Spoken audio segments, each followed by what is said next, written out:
Alright, we're going to strip the factory seasoning off of this and add a canola seasoning, but before we do that we gotta heat the seasoning that's on it right now. There was a secondary seasoning put on it by the previous owner, and we want to get that off so that we do not clog the sandpaper.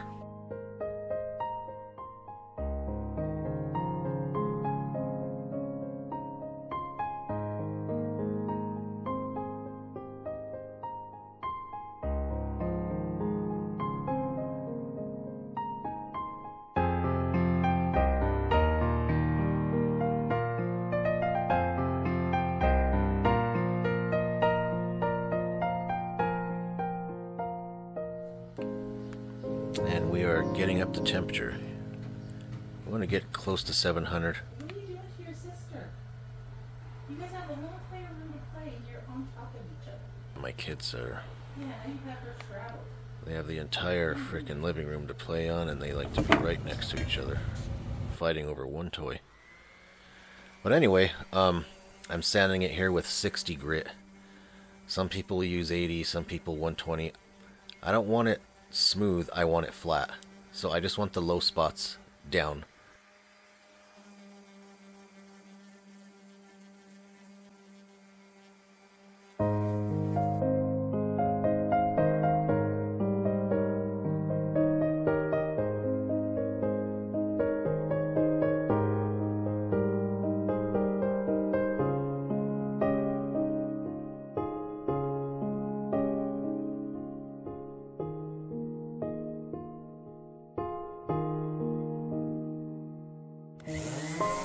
And as you can see, it's getting there.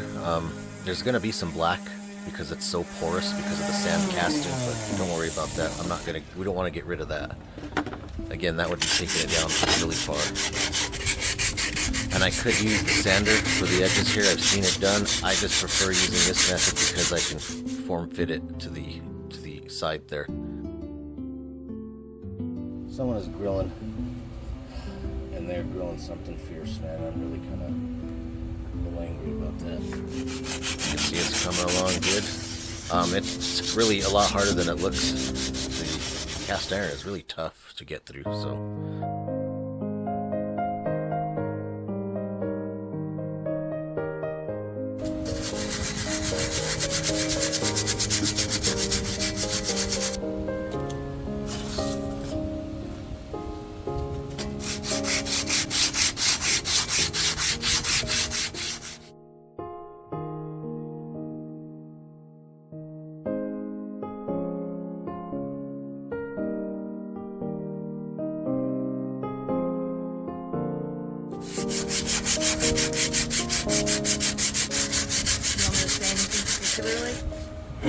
Not really. You're doing a good job? I'm actually doing a really, really bad job, but it's okay.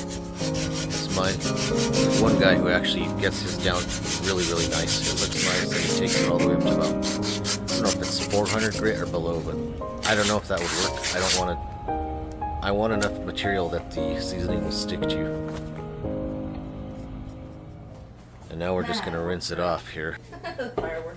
I'm using a sponge that has a net. It's like a netting on the other side that's not too harsh. I usually use the green ones, but I just didn't have one available. You just want to get the excess metal shavings off. Get it nice and clear so you do not season anything into the pan that you do not want there. And rinse it off good, and then you want to dry it thoroughly.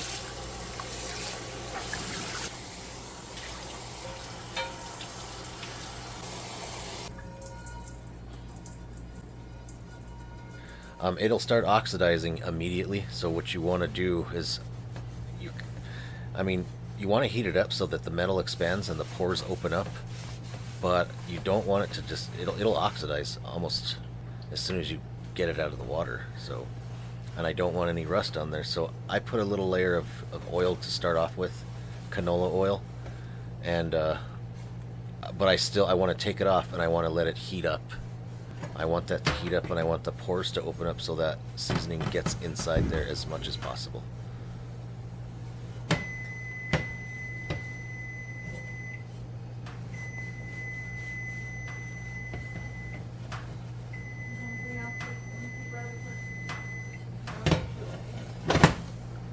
And the trick here is you're putting it on, and you put a decent layer on so you can make sure it gets on the entirety of the pan. But then you are going to use a dry microfiber cloth, and you're going to pretend like you're trying to get it all off. Now you're not going to just wipe it clean. You want to treat it like you're trying to tear it all off. It will not come off. It's oil. The only way to get oil off is with soap. So it's still going to leave a thin layer, but it's going to be super thin. So that's what you want.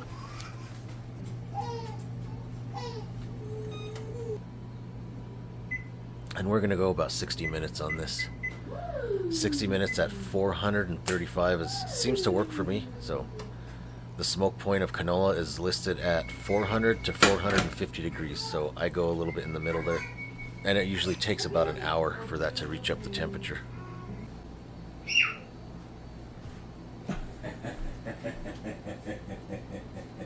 Yeah.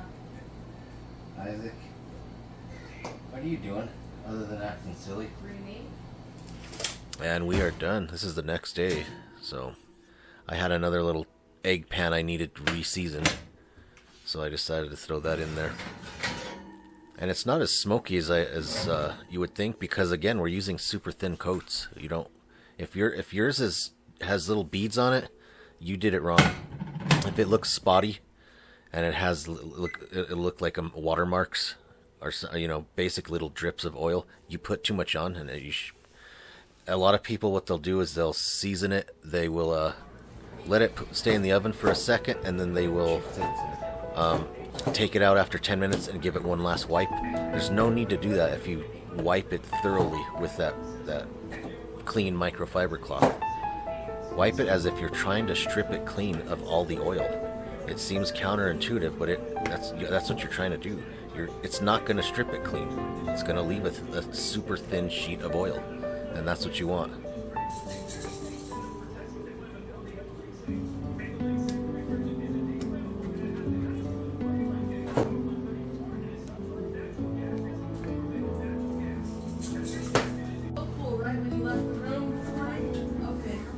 Anyway, I'm going to season this pan with thick cut bacon, actual bacon. We don't usually eat actual bacon because it's foul, but I just want to keep up with tradition and do this. Cut this into thirds, I think.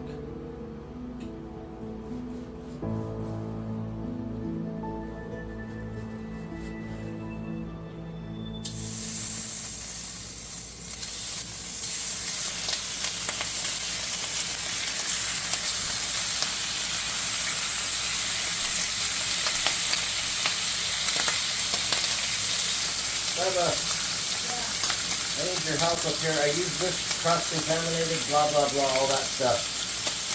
And I should have got a separate meat cutting board, and I didn't, so.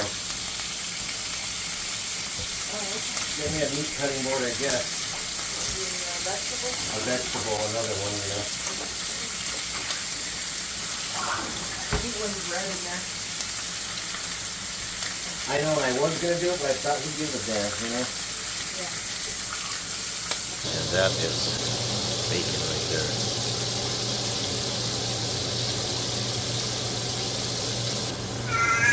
And that is my daughter right there, screaming. Not very angry as much as you would think from all the screaming. She's just...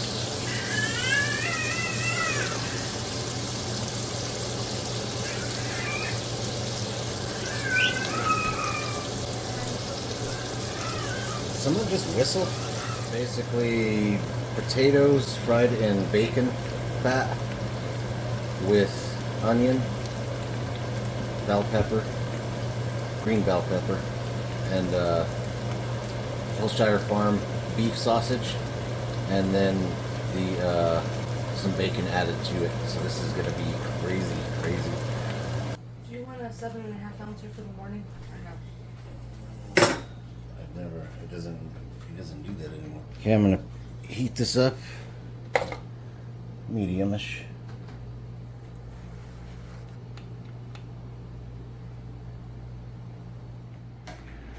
Everything's nice and clean. I even had to clean off my stand. I cleaned off my phone. It was filled with grease. Ricky? Cleaned off the, this is the phone case, but I cleaned off the phone, all the lenses. Had to run a couple of these on the floor because the floor was, of course, greasy and just, I don't know. So when I get my griddle going, I'm going to do all this outside because this is just really starting to become a nuisance. I like to keep everything clean, and this, when you do bacon or hamburgers, just isn't just disgusting. So this happens to all my pans. For whatever reason, where those pieces of bacon were at, it heats up differently there. I'm assuming it's colder because there's something on there, whereas where the bare pan is, it's not going to heat up the same. Nothing to worry about. All my pans look like that. And that was I used hamburger on the next cook. Just wanted to show it. I didn't want to show the entire cook. And of course it made a mess, but did another cook. And it looks good. This is just the way it looks in the beginning. But I do have another pan that I'll show you. I've done, I don't know, several pans like this, but my main 12-inch skillet with the handle on it. This is a 12-inch, I don't know what they call these, but it has the two handles. It doesn't have the long handle on it. It has just the little grabbing handles. You have to hold it two-handed, basically. But anyway, my other 12-inch skillet, it did the same thing. There was like little blotchy spots in it, and I thought it took the seasoning off, and it didn't. But it looks nice.